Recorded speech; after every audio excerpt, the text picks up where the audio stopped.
분명히 중요한 거 가장 먼저 감정평가 3방식 하려면 방금 했던 이 내용을 안 보고 적을 수가 있어야 됩니다. 그것이 적고 나서 내용을 들어가세요. 항상 강조하는데 방금 아까 우리 표 있죠, 표. 이거부터 먼저 암기가 돼야 돼요. 암기가.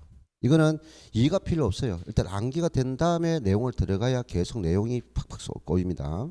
자, 그게 477쪽에 원가 방식 비용 접근법 있고요.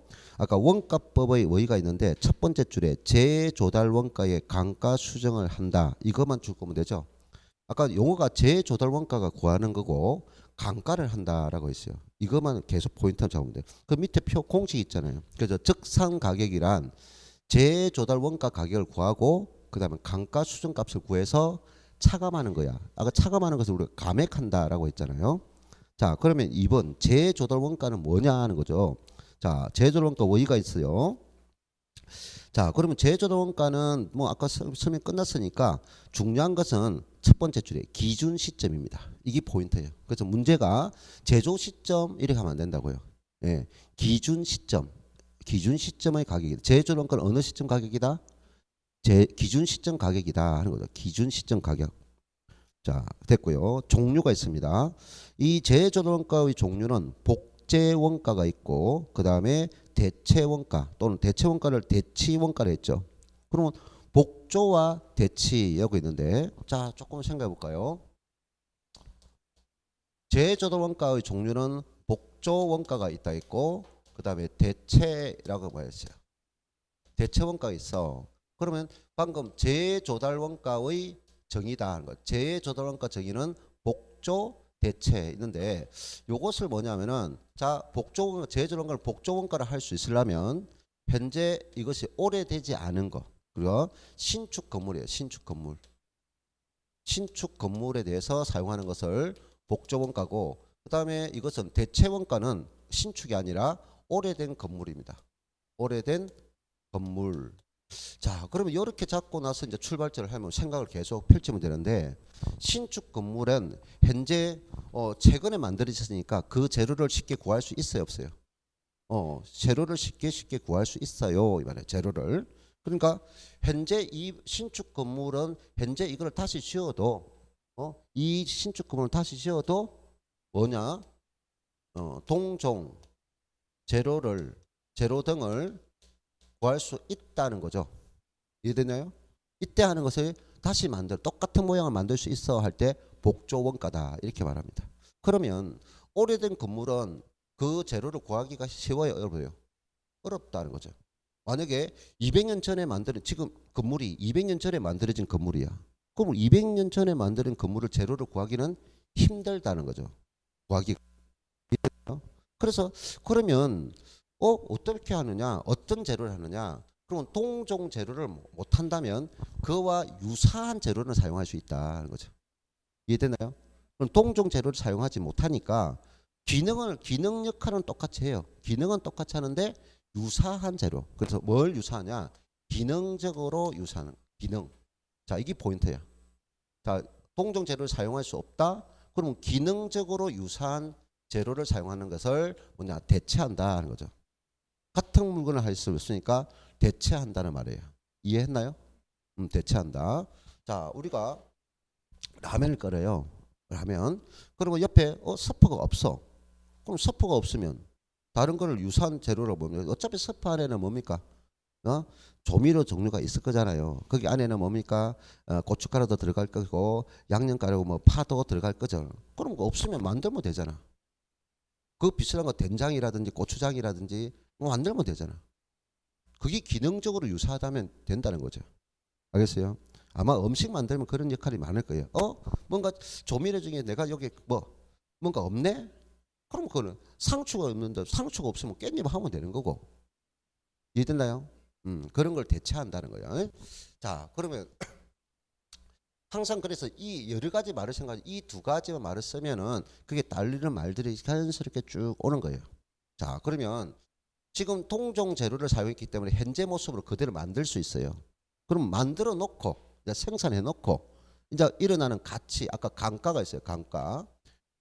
강가. 아까 강가의 원인이 있었는데 강가 원인이 뭐냐? 물리적 강가 있었죠. 자연재해로 인한 강가. 그리고 또 기능적 강가. 기능적 강가는 내부 환경 강가를 했죠. 사람이 완 강가. 그리고 또 뭐가 있습니까? 주변 외부 환경 강가가 있어요. 그러면 현재 만들어 놓은 물건이 앞으로 이 물건에 대해서 무슨 강가가 있겠느냐? 앞으로 물리적 강가가 발생할 수 있어. 이거죠. 그 다음에 무슨 강가? 기능적 강가도 존재하고 있어. 이렇게요.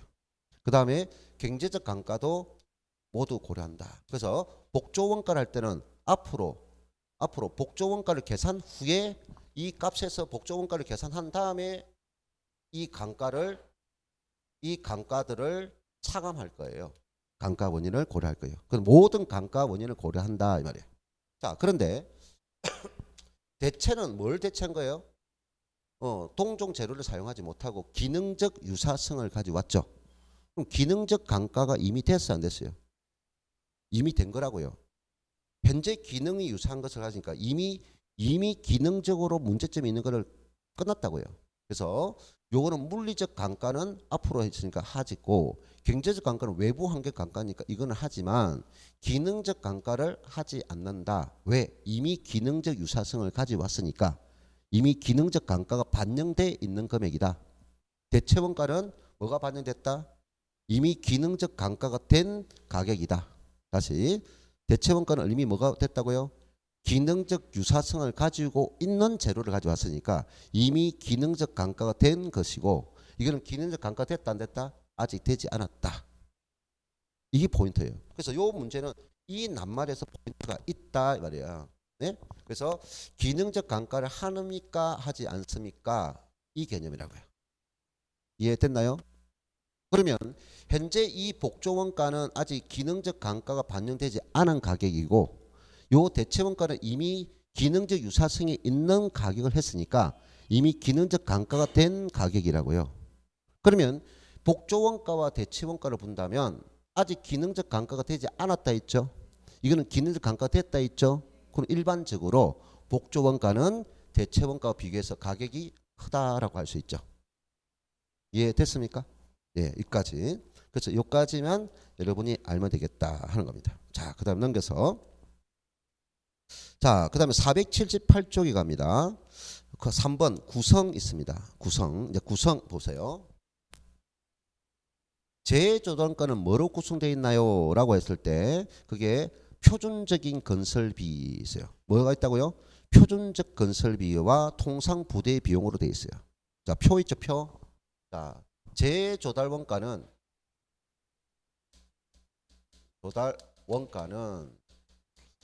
재조달 원가 종류는 복조 원가라 하고 대체 원가인데 복조 원가나 대체 원가 안에 들어가는 그 가액들은 재조달 원가 뭐로 재조달 원가의 구성은 어떤 식으로 되어 있습니까? 원가죠, 원가. 물건을 생산해 본다. 그럼 생산하면은 제조 비용, 건설 원가가 들어갈 거예요. 그래서 우리는 표준적 건설비라고 해요. 표준적인 건설비 있어요. 위에다가 플러스 통상 부대 비용, 통상 부대 비용을 합산한 것이 재조달 원가다. 이렇게 된 거예요. 다시 표준적 건설비에다가 통상 부대 비용을 합친 것이 우리가 재조달 원가예요. 자, 예를 들면 우리가 내가 부동산을 건설하는 것이 아니라 내가 A라는 부동산을 매매를 해서 5억에 샀어요. 5억에 샀어요. 일단 5억이 들어갔죠. 그럼 그게 원가야. 원가라. 근데 내가 이것을 구입한 물건을 내가 사용해야 돼. 사용을 내 거로 가져와서 사용하려면 우리가 뭘 내는 세금적인 문제로 취득세를 내야 돼. 취득세를 내고 이거를 등록 매너세를 부담해야만이 내 것이 되어서 사용할 수 있어. 그러면 이거는 분명히 물건값은 아니지만 이것도 원가로 보는 거야. 그것이 방금 취득세, 등록 매너세 이런 비용이 통상 부대 비용이란 말이에요. 이해됐나요? 방금 그거는 건설비는 아니잖아. 알아들었나요? 그래서 내가 이거를 부동산을 내가 만들 때 법무사를 통해서 법무사 비용도 줄 거야. 공인중개사 우리 수수하면 수수료 줄 거야.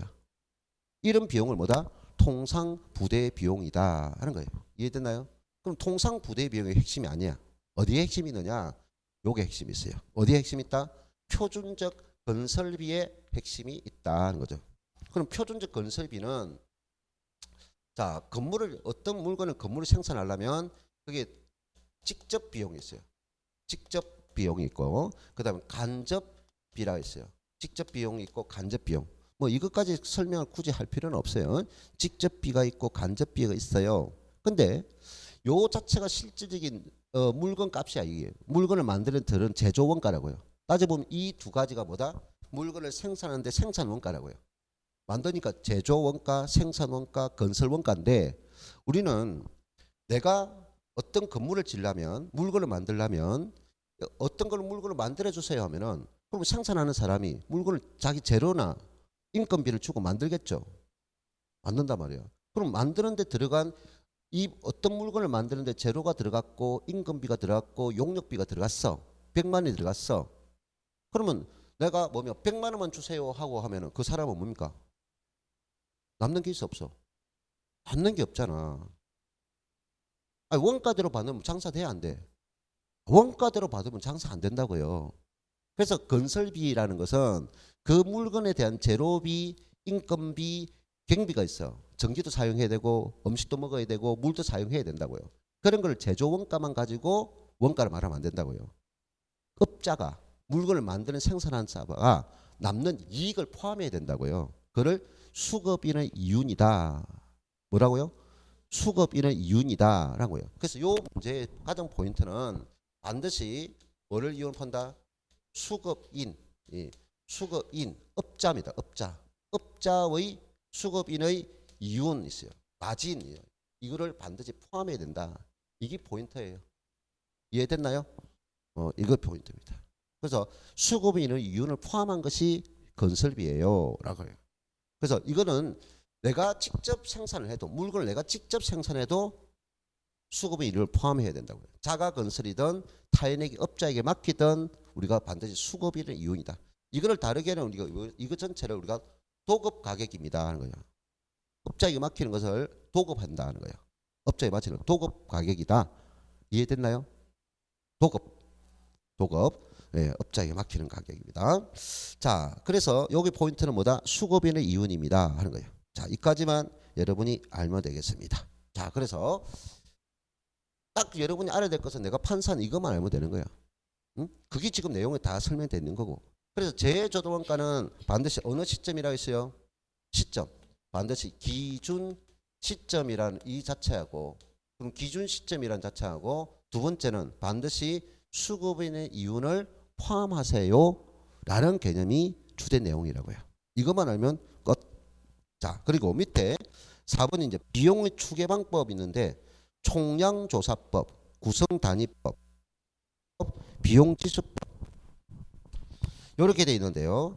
자, 여기서 복제원가, 대체원가 추계하는 방법 요것은 주된 내용이 아니야. 그 시험에 안 나오니까 신경 꺼라 말이야. 그 여러분이 항상 재조달원가는 항상 두 가지. 재조달원가는 두 가지다.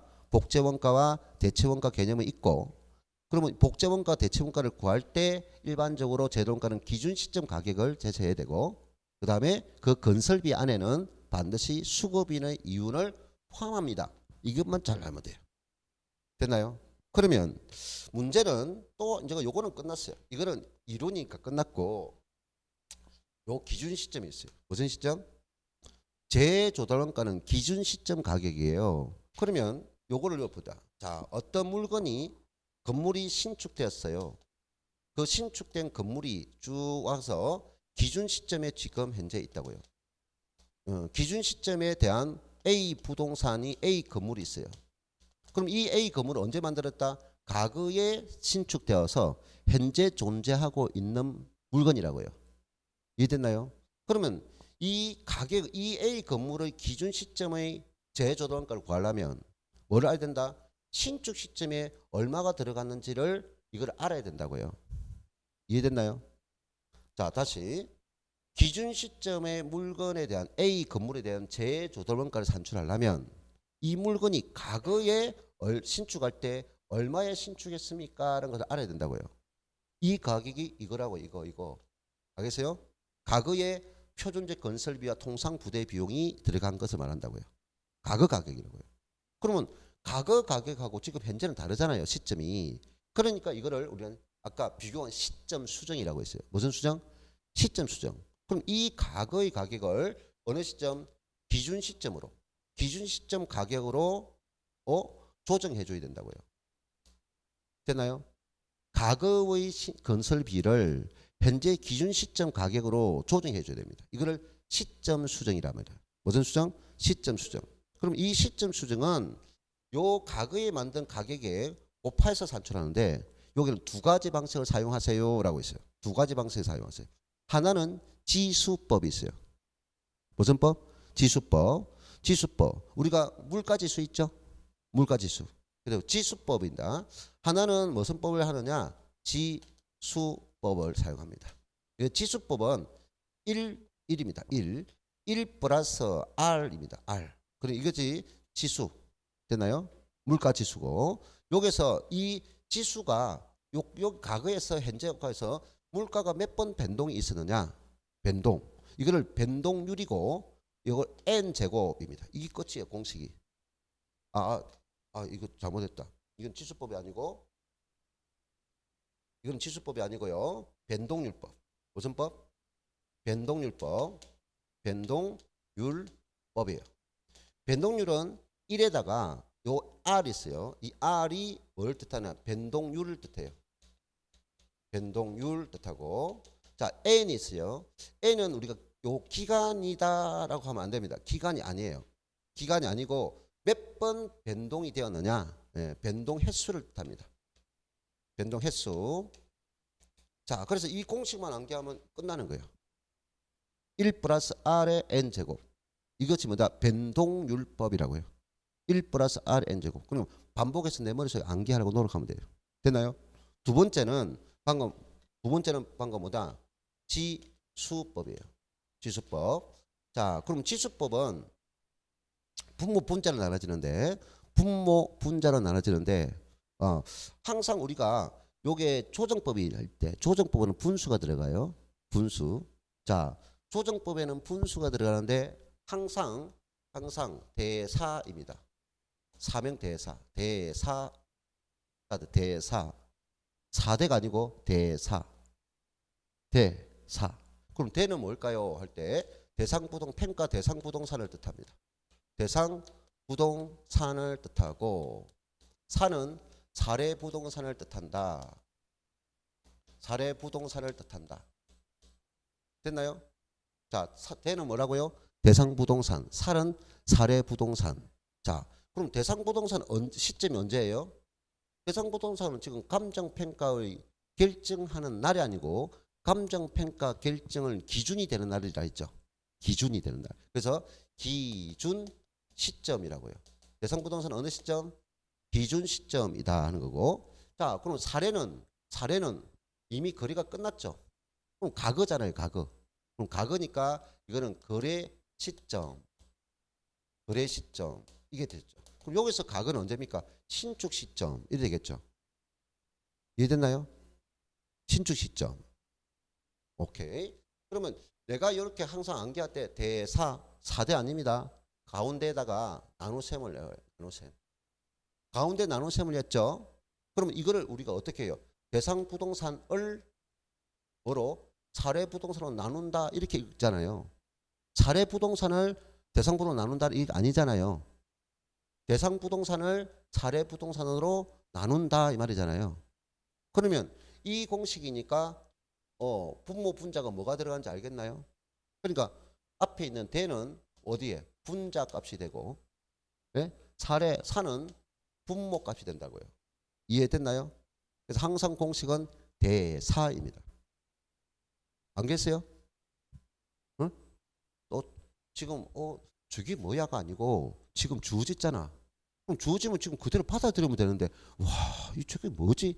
그렇게 생각하면 안 돼. 지금 방법을 제시해 줬는데 방법을 익히라고 제시해 주면 그대로 익히면 되는데 와, 뭐죠? 하면 안 돼. 자, 뭐라고요? 대사. 자, 그러면 지수인데 이 지수를 가져오는 지수가 위치가 위아래 분모 분자가 뭐가 들어가느냐 하는 거죠. 조정합니다. 그래서 대사라고요. 되나요? 대사. 그러면 방금 대상부동산은 언제라고요? 기준 시점. 그러니까 기준 문제에서 제시되는 기준 시점에 제시되는 지수값을 분자에 넣으면 되는 거예요. 분자값을 넣고 그다음 4는 뭡니까? 사례 부동산이죠. 그럼 사례 부동산은 어느 시점? 거래 시점이죠. 거래 시점 지수를 넣어서 곱해주면 돼. 곱해주면 기준 시점의 재조달원가가 산출된다는 거죠. 기준 시점을 재조달원가가 산출되는 거예요. 자, 그래서 479쪽에 보니까 자, 그쪽 밑에 문제가 있어요. 다음 건물의 제곱미터당 재조달원가를 물었어요. 제곱미터당 재조달원가를 구했어요. 방금 재조달원가 하면 항상 두 가지. 일단 어느 시점이다? 기준 시점이다. 네? 기준 시점이다. 그리고 그 건설비 반영할 때는 반드시 뭘 포함한다? 수급인의 이윤을 포함한다. 이걸 알면 돼요. 자, 그래서 지금 요 자료가 있고 이것이 신축, 이거는 기준, 지금 기준 시점이에요. 됐죠? 이거는 신축 시점이에요. 자, 문제 제시되기를 20년 전 있죠. 그러면 이것이 20년 전, 이거는 20년 전 가격이라고요. 됐나요? 자, 준공된 5천 건물이네요. 대지 면적이 500 있고 연 면적이 1450. 그럼 우리는 건물이니까 대지 면적은 필요 없죠. 건물이 신축되는 거니까. 그럼 밑에 줄 거죠. 1450제곱미터.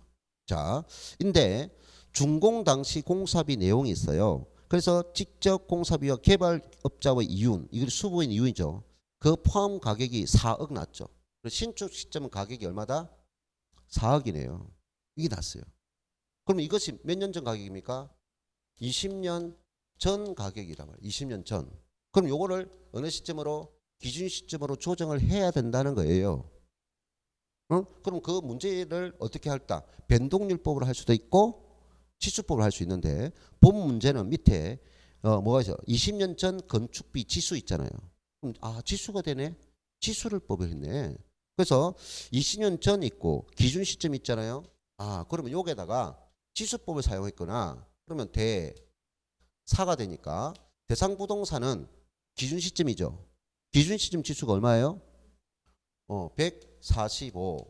사례 부동산은 20년 전이죠. 거래 시점이죠. 얼마입니까? 100이죠. 그럼 1.45죠. 그래서 여기다가 4억에다가 1.45를 곱해서 기준 시점의 가격을 계산하면 된다 이 말이에요. 됐나요? 계산할 필요 없죠. 공식을 계산기가 두드리면 되고 1.45를 곱하면 돼요. 자, 그래서 이런 문제 넣으면 틀리면 진짜 아깝다는 생각 안 드나요? 아깝다는 생각 들죠? 자, 됐습니다. 이제 480페이지 가보죠. 재조달원가는 끝났어. 재조달원가 끝났으니까 이제 문제가 뭐 남았어요? 재조달원가가 산출되면 그게 다 뭡니까? 재조달원가가 산출되면 신축 시점에서 기준 시점까지 시간이 경과됐죠. 여기서 요게 만드는 물건이 시간이 경과됨에 따라서 가치가 하락했다고요. 그리고 여기서 여기까지 가치가 하락한 것을 뭐한다? 감가액이라고 해요. 그 감가 금액을 계산해서 방금 산출한 이 재조달원가에서 감가되는 걸 차감해주면 그것이 뭐다? 복선가격, 적산가격이라고 해요. 그럼 재조달원가에 대한 내용이나 그 내용은 방금 몇 개 없었어요. 근데 이 감가가 좀 짜증스럽습니다. 감가. 예. 자, 그래서 감가 수정이 있는데 원의 부분 볼까요?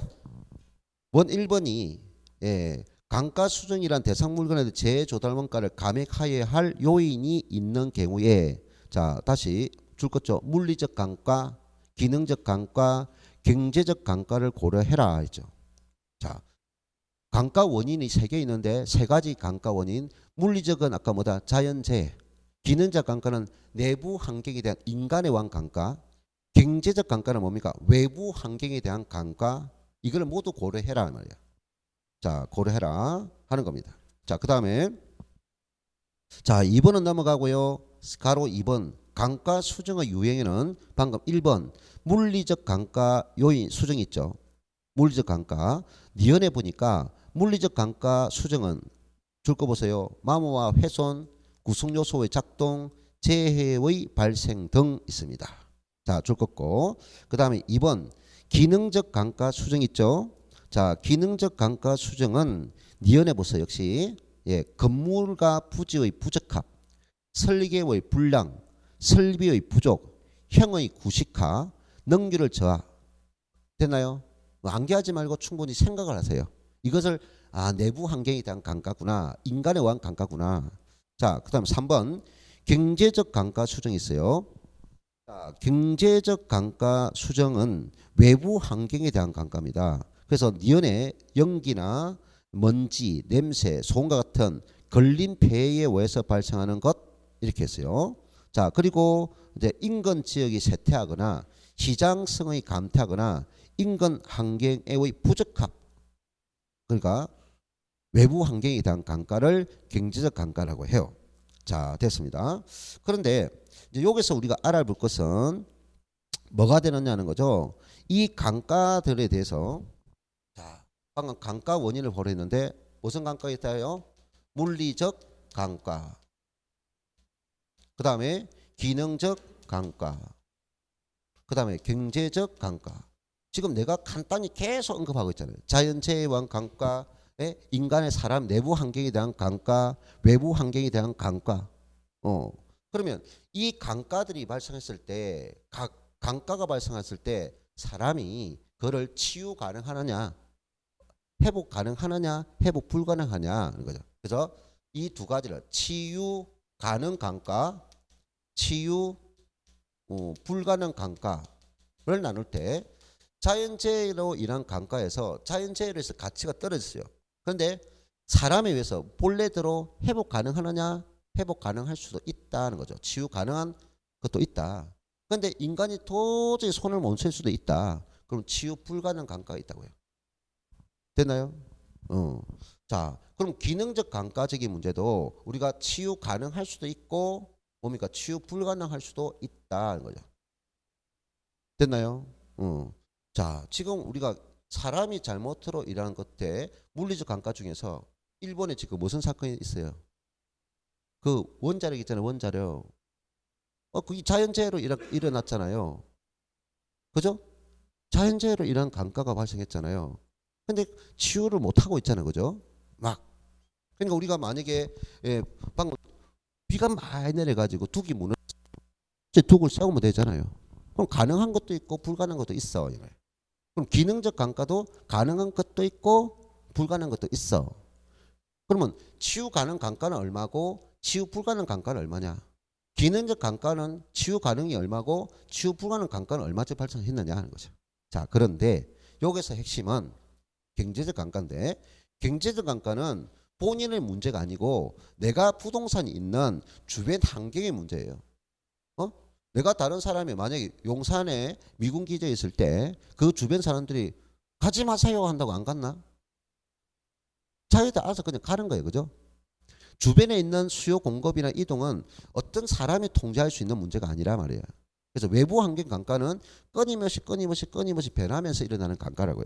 그래서 이 경제적 감가는 치유 가능 감가는 절대 없다는 겁니다. 오로지 치유 불가능 감가만 있다는 거예요. 그럼 X하니까 좀 그렇다. 요게 됐나요? 그래서 경제적 감가는 치유 가능 감가가 없어요. 이걸 명시해요. 다른 것은 둘 다 존재하는데 요게 핵심이에요. 알아들었나요? 지금 요 내용에 대해서 우리가 이렇게 내가 그림을 그리는데 요것을 나중에 전체 이 물건은 감가는 얼마입니까? 이 물건은 감가는 얼마입니까? 계산할 때 감가 원인들을 분석해서 치유 가능과 치유 불가능 감가 금액을 각각 계산해서 이걸 합산시켜 주는 거 있어요. 합산시키는 거 있어요. 합산시키는 거 있습니다. 자, 됐어요.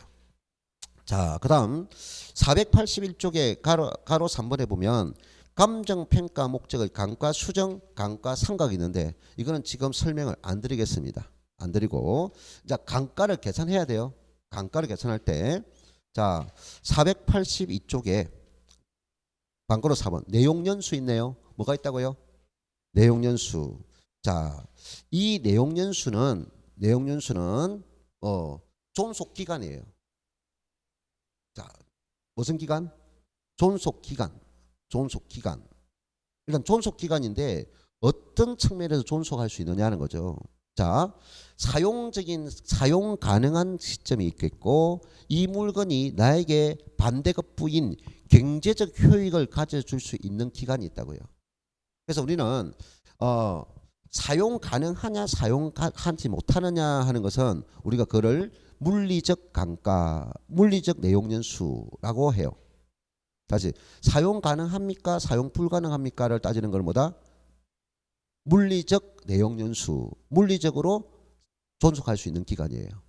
근데 이 물건이 나에게 반대급부, 수익을 가져줄 수 있는 기간이 얼마입니까? 라고 수익성을 가지고 평가하는 것은 뭐다? 효익성을 가지고 평가하는 걸 뭐다? 그를 경제적 강가라고 해요. 자, 물리적 강가는 사용 가능합니까? 사용 불가능합니까를 따지는 거고, 그다음 경제적 내용연수는 존속 기간이 뭐다? 나에게 반대급부를 줄 수 있습니까? 줄 수 없습니까? 줄 수 있는 기간을 경제적 내용연수라 말합니다. 됐나요? 자, 그러면 일반적으로 디귿 별 표시하세요. 경제적 내용연수가 물리적 내용연수보다 그 기간이 일반적으로 짧습니다. 경제적 내용연수는 뭐보다? 물리적 내용연수보다 그 기간이 짧습니다. 자, 우리가 자동차를 한번 볼까요? 자동차가 있다면 자동차를 지금 타고 다니면서 내가 만약에 택시업을 한다. 그럼 택시를 하려면 어른도 사람들에 대해서 위험도 주면 안 되겠죠. 위험을 가져오면 안 되니까 일반적으로 택시는 옛날에 요즘엔 이제 그렇게 안 하는데 옛날에는 택시를 타면은 택시를 하는 사람은 5년간 타면은 그 택시는 뭐 처분해야 돼. 폐기 처분하는 게 아니라 택시업에 대해서 할 수 없다는 거예요. 차를 바꿔야 된다고요. 이것이 그 택시업을 그 업을 할 수 있는 경제적 연수라고요. 그럼 택시업에서는 떨어졌지만 다른 사람이 타고 다닐 수 있어요, 없어요? 사용 가능하다고요. 이해됐나요? 그래서 경제적 연수는 뭐보다 물리적 연수보다 존속 기간이 짧다 이 말이야. 알아들었나요? 그러면 우리는 감정 평가할 때는 지금 우리가 감정 평가는 뭘 매기는? 가격을 매기는 거죠. 가격을 매기는 거죠. 그러면 물리적 내용연수를 사용할까요? 경제적 내용연수를 사용할까요? 그렇죠. 경제적 내용연수에 의해서 강가를 한다는 거죠. 되나요? 우리는 뭘 사용한다고요? 물리적 내용연수를 사용하지 않고 경제적 내용연수를 사용한다. 그럼 요게 또 한 개 더 있는데 우리가 지금 법으로 규정한 거예요. 법으로. 예, 사용할 수 있던 경제적 효익이 있던 경제적 효익이 없던 사용 가능하던 사용 불가능하던 세금을 과세할 목적으로 다시 뭘 한다? 세금을 과세할 목적으로 인위적으로 규정을 하여서 법으로 명문화시켜서 정하는 내용연수가 있어요. 그걸 법정 내용연수가 있어요. 자, 우리가 사업을 하는 사람은 돈을 벌이잖아요. 그럼 수익이 있으면 몇 년 단위로? 1년 단위로 세금을 내야 되잖아요. 그죠? 그래서 세금을 인위적으로 좀 적용하기 위해서 우리가 법으로 규정한 내용연수가 있어요. 그걸 법정 내용연수라 합니다. 자, 다시 무슨 연수가 있다?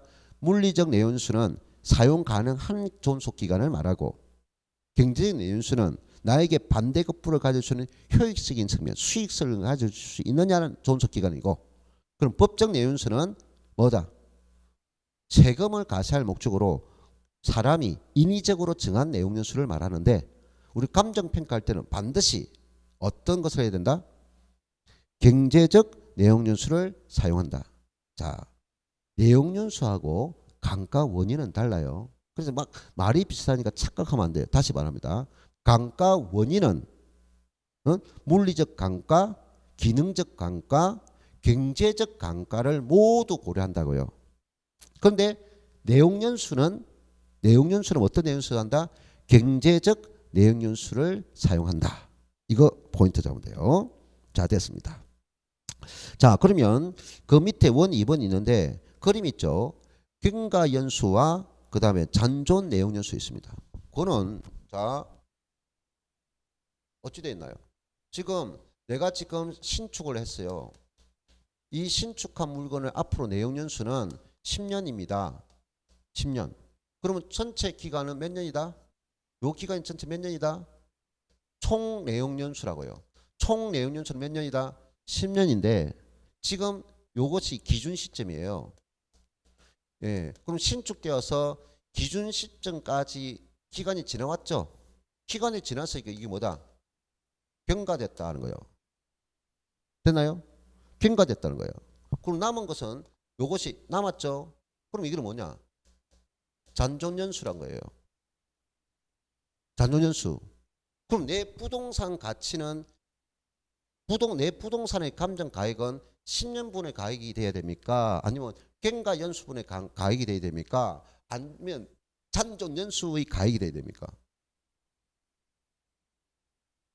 지금 현재 지금 내가 자동차를 구입했어. 그럼 자동차를 구입해 지금 타고 왔잖아. 타고 왔잖아요. 타고 온 기간은 경과됐잖아요. 그럼 현재 자동차 가격은 얼마냐 말이야. 응? 그럼 자동차를 지금 현재 존재하고 있고 앞으로 이것이 내게 줄 효익이 있겠지. 그럼 남은 기간이 있겠지. 그럼 지금 현재 자동차를 중고가에 내놨을 때는 뭡니까? 이 자동차가 앞으로 요 남은 기간에 얼마 가치를 하느냐 평가잖아요. 네? 경과 연수에 대한 가치가 아니잖아요. 알아들었나요? 그러니까 감정이란 것은 현재 존재 기준 시점에 가고 있는 잔존 기간의 가치를 묻고자 하는 거야. 이해됐나요? 그러면 전체 10년분 가치에서 경과 연수 가치분을 차감하면은 잔존 가치가 나오겠네요. 그래서 10년분의 가치에서 경과 연수 가치분을 뭐한다? 차감을 하면은 남은 것이 뭡니까? 잔존 연수 가치분이 되네요. 이해됐나요?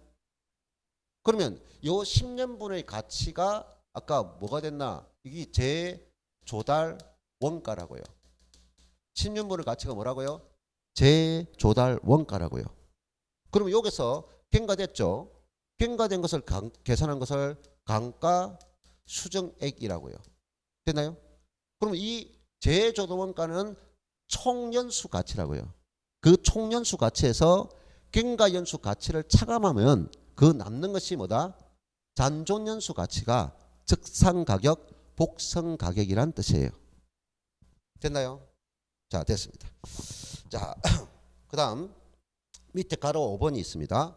감가 수정의 추계 방법은 직접법과 간접법이 있는데요. 직접법과 간접법이 있는데, 자, 기억, 직접법이란 발견된 결함에 대한 감가 수정 추계치를 근거를 대상 부동산으로 찾는 방법 줄 거죠. 대상 부동산.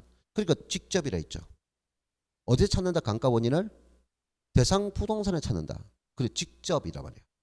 자, 말하고 직접법은 다시 내용연수법, 관찰감가법, 분해법 줄 거세요. 자, 무슨 법이 있다? 직접법은 내용연수법을 했고요. 관찰감가법이 있고요. 그 다음에 분해법 뭐 있습니다. 이게 직접법이에요. 자, 이론을 반복해야 됩니다. 그럼 간접법이 있어요. 간접법이란 발견된 결함에 대한 감가 수정 추계치를 근거를 시장자료나 그 다음에 유사부동산 줄 거세요. 시장자료나 유사부동산에서 가져오는 문제입니다. 이해됐나요? 직접법은 어디서 가져온다고요? 감가 원인을 대상 부동산에서 가져와요. 대상 부동산에 가져오는 것은 뭐다? 직접법이고, 간접법은 어디서 가져온다고요? 시장에서 가져오거나 자료에서 가져오거나 유사 부동산에서 감가 원인을 가져오는 방식을 말해요. 그래서 이것을 우리가 시장 추출법, 임대료 손실하는 법이라고 해요. 자, 됐나요? 자, 보세요. A 부동산이 있습니다. 이 A 부동산에 대한 감가 원인을 가져올 때 이 부동산 자체에서 가져오는 원인을 뭘 한다고요? 이 A 부동산 자체 수 있나요? 용년수라고요. A 부동산이 몇 년간 경제적 효익이 발생할 수 있나요? 그래서 A 부동산 자체의 내용연수에 대해서 가져오는 방법이에요. 자, 그러면 또 한 방법은 이 A 부동산을 누가 전문가, 이 감정평가의 전문가가 누구예요? 감정평가사죠. 감정평가사가 전문가가 지켜보는 거예요. 지켜. 감정평가 직접 눈으로 보고서 한다 해서 관찰감가법이라고요. 자, 뭐라고요? 관찰감가법. 관찰감가법. 자, 그러면 내용연수법은, 자, 내용연수법은 뭡니까? 법으로 규정되어 있겠죠. 되나요? 그러면 이건 좀 추계치가 뭡니까? 좀 정확하겠죠. 근데 관찰감가법은 전문가가 했죠. 그러면 A 감정평가업자가 관찰할 때와 B 감정업자가 할 때와 물론 기준이 있겠지만은 어차피 사람이 하는 거잖아요. 그러면 뭐 주관성이 좀 강하겠죠. 네? 객관성보다는 주관성이 많겠죠. 자, 그 다음에 또 A 부동산에 대한 강가 원인입니다. 강가 원인. 이 강가 원인을 가지고 하는 것을 분해법이라고 해요.